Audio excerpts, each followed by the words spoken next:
Buenos días, este es nuestro diagrama sobre anestesia y monitoreo anestésico en perros y gatos. Mi equipo está conformado por Andrés Felipe Mejía Noguera, Darlene Natalia Alzate Henao, Sebastián Cano Guevara y Sofía Arboleda Ramírez.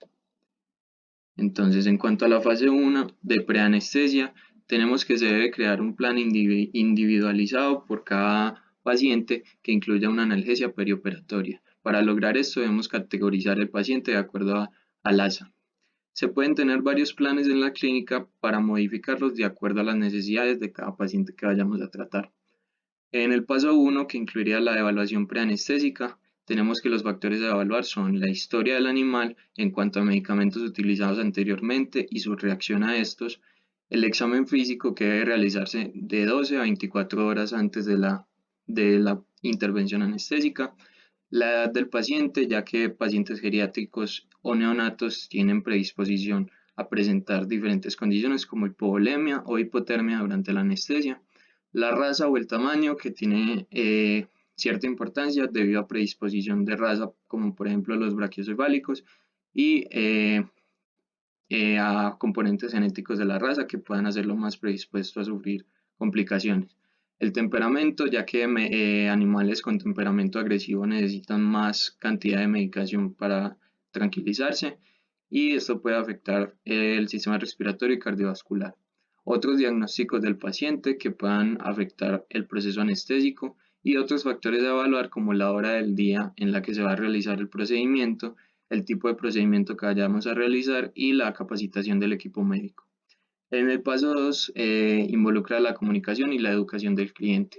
Entonces, en este debemos discutir el proceso con el propietario, incluyendo riesgos y beneficios del mismo, educar al propietario sobre los medicamentos que debe administrar perioperatoriamente, transmitirle seguridad y tranquilidad explicándole los parámetros que han sido utilizados para la evaluación preanestésica de su mascota.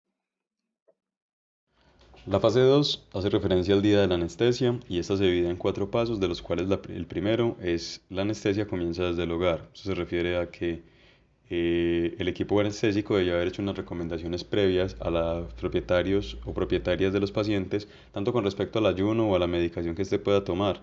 Medicación, por ejemplo, en caso de que sea necesario en pacientes que tienen estados de miedo, ansiedad o estrés que son muy incontrolables. O también, pues el ayuno, como sabemos, debe estar variando dependiendo de la condición fisiológica del animal. Pacientes muy viejos, muy jóvenes, tienen diferentes condiciones a ese respecto.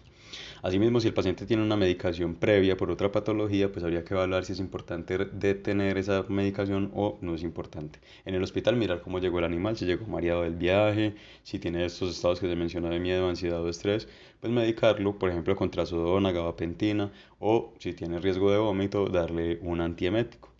El paso 2 hace referencia a la preparación del equipo. A veces lo más importante, digamos, revisar que todo esté funcionando bien y que todo esté listo para su uso, como son las máquinas de anestesia, los tubos endotraqueales y otros elementos que se puedan utilizar. La máquina de anestesia debe tener una presión de oxígeno superior, a un nivel superior a 200.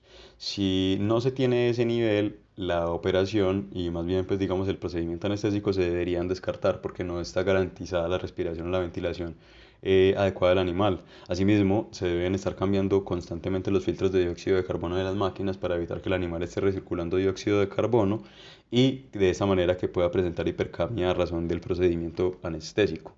El espacio muerto de la máquina debe encontrarse en los rangos recomendados, que son inferiores a 2 o 3 mililitros por kilogramo de peso vivo. Eso tiene una especial relevancia en animales que son muy pequeños, como son gatos, como son pacientes pediátricos, que pueden presentar un daño, perdón, en las vías respiratorias altas por la presión exagerada. Si son circuitos no recirculables los que se están utilizando, la presión de oxígeno para un adulto debe encontrarse en niveles entre 200 y 400 mililitros por kilogramo por minuto. Asimismo, si fuera un circuito recirculable, utilizar presiones de oxígeno entre 20 y 40 mililitros por kilogramo por minuto y siempre que sean pacientes muy pequeños, pues utilizar aparatos que sean pediátricos. También se debe checar que la máquina no esté permitiendo la fuga del gas. Para eso hay un procedimiento descrito que es prácticamente dejar de llenar de oxígeno el circuito, ocluyendo pues la parte final y mirar que el manómetro al cerrar el flujo de oxígeno conserve la misma cantidad y presión. Si se está escapando el oxígeno, pues hay una fuga de la máquina. También revisar que los sistemas de eliminación se encuentren dentro de los lineamientos pues, recomendados para evitar el riesgo laboral de las personas que trabajan en el quirófano y por último, muy importante, hacer una intubación adecuada del paciente que va a permitir que no se vaya a broncoaspirar por un lado y también que si llega a necesitar ventilación asistida se le pueda brindar. Como paso 3 tenemos la preparación del paciente. Primero se debe estabilizar antes de la anestesia, ya que ésta puede exacerbar algún compromiso fisiológico preexistente. Otro parámetro para tener en cuenta es obtener un peso exacto del paciente el día de la anestesia, ya que todas las dosis de fármacos deben basarse en su peso. También es importante contar con un registro de anestesia y tener a la mano los cálculos de medicamentos de emergencia específicos del paciente, con el fin de actuar rápidamente ante posibles complicaciones. Por esto, la colocación de un catéter intravenoso resulta muy útil, ya que permite la administración de analgésicos, anestésicos, líquidos o medicamentos de emergencia de ser necesario. El paso 4 abarca el protocolo de anestesia, el cual comienza con el manejo del dolor. La analgesia mejora la seguridad anestésica al disminuir las dosis de medicamentos necesarios para el mantenimiento de esta, lo que disminuye la probabilidad de efectos adversos dependientes de la dosis, como la hipotensión o hipoventilación. También optimiza los resultados del paciente. Los ansiolíticos o sedantes tienen beneficios que incluyen disminución del estrés, ansiedad y reducción de la dosis de fármacos de inducción y mantenimiento. Estos pueden reducir el riesgo del daño al personal que manipula a los pacientes. En la inducción anestésica, la preoxigenación es adecuada para asegurar suministros oportunos de oxígeno.